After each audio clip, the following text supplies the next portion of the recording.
Hi guys! Welcome again to my vlog.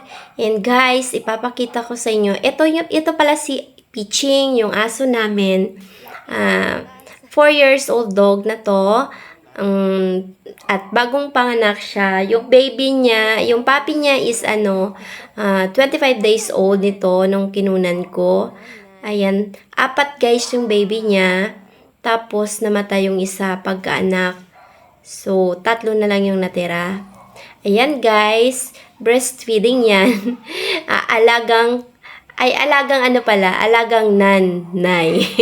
Alagang nanay. Alagang pitching. Ayan, tingnan nyo, ang lulusog. Ang cute kaya nila. Actually guys, kaya yung kulay nila is ganyan dahil yung papa nila is black yung kulay.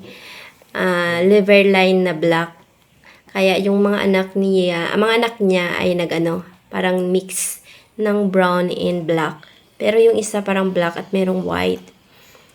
Ayan. Nagdedede sila. Breastfeed is still best for puppies. Up to ilang months kaya. Ayan. Busog na.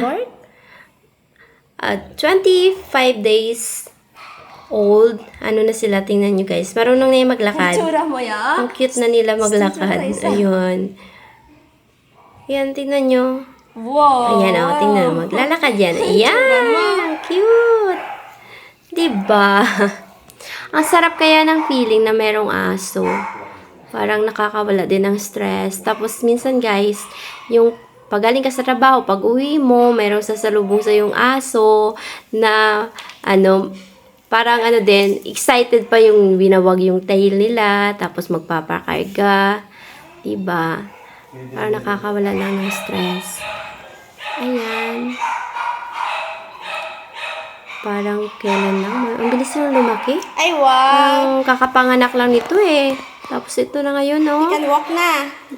Ayan, marunong na maglakad. Ang bilis lang talaga. Hello, puppies! Come here. Ayan. Hello, puppies. So, Hello. guys, if you Hello. like this video, please subscribe my channel para updated ka sa lahat ng aking mga videos. And thank you sa support, guys. Thank you for watching.